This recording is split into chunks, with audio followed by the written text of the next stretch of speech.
So Eddie, last time you were here in charge, it was called something different. It was called Twickenham. It's now Allianz Stadium. But what are your overriding emotions walking back into this place? I always feel good about it, mate. You know, I had a fantastic 7 years here. Crowd's always good, and it's a great occasion. You never, as coaches at your other national teams, they didn't have one stadium they'd play around. Did it make a difference having that home base? There's been a lot of talk about maybe taking England on the road a little bit. Well, I think it definitely helps, mate.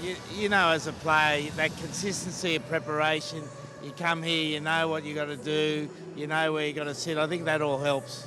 Now your protege, if you like, the guy that you had as a number two is now in charge. The England job to me seems very different to other coaching jobs. He's obviously been at Leicester Tigers, but do you have to be a different sort of coach for England? Because is it more? It seems to me there's so much more other stuff going on. You almost need to be a CEO of your own organisation. Yeah, well, I think that it's just a really big job here because not only have you got 12 professional clubs and you're trying to put those 12 clubs together into one team, you've got such a ferocious media here. Yeah. You know, that every decision you make is looked at, every decision is discussed. You know, you win, you kick too much, you don't run enough. You know, those things are always being discussed. And also, I think the other thing, which is probably not unique to England, but it seems really strong here, there always seems to be a lot of players on the same level. Yeah. And distinctly different players. Yeah. You know, you're running 10, you're kicking 10, you know, you're catching fullback, you're running fullback. So that always makes it a bit more difficult.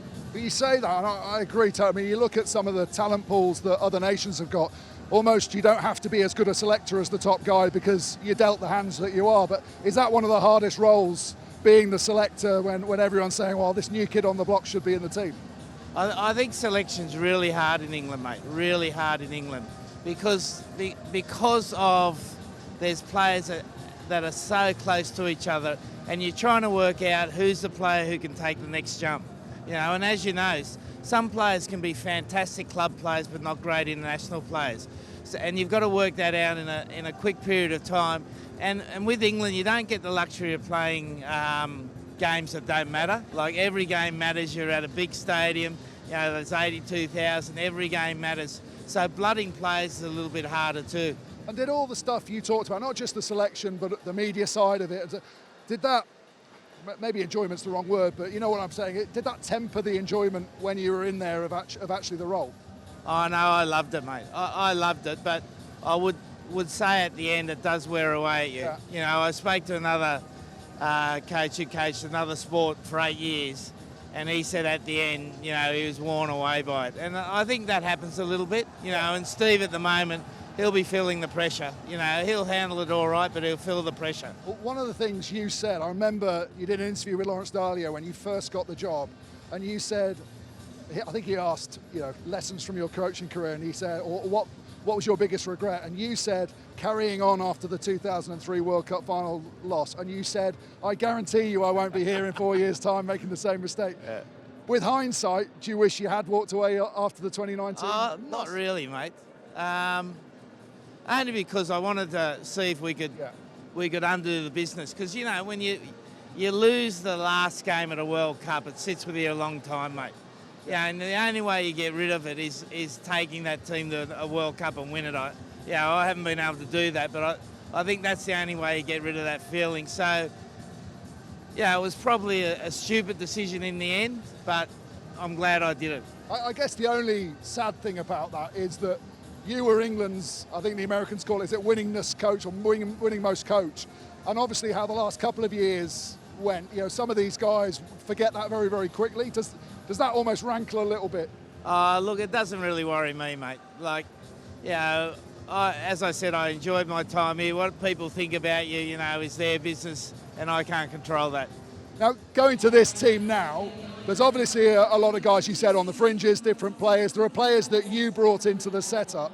Are there guys here that, playing for England, you thought would kick on and be the ones to carry on the mantle? Because there's been a bit of turnover of players since you left. Yeah, well, I think, you know, there's guys like Marcus Smith who we, you know, gave his first cap to. He's now 40 caps into it. And you want to see those players and guys like Ellis Genge, who's 60 caps. They're the players that have really got to stand up in these big games, and they got to be leading the way, and that's what we hope to see today. A couple more questions. So first of all, I want to get into you played the game. So do you have to have a different psychology of a player? Did your personality change when you became a coach, do you think? Well, I think the only thing that changed is the workload, mate. Like, I reckon your approach to the game, you know, I love the game, I love playing the game, I love training, and I want my team to be like that. So I want them to love the game, I want them to love training. So I didn't really change that. What you have to change is how you play the game, because I think, yeah, the game is such a nuanced game. You know, 40 kicks is too much, 30 kicks might be good, but on one day 40 kicks is too much. So your ability to get your team to play just the right balance of rugby is the most intriguing thing. And, you know, we're always searching for it. Last question then.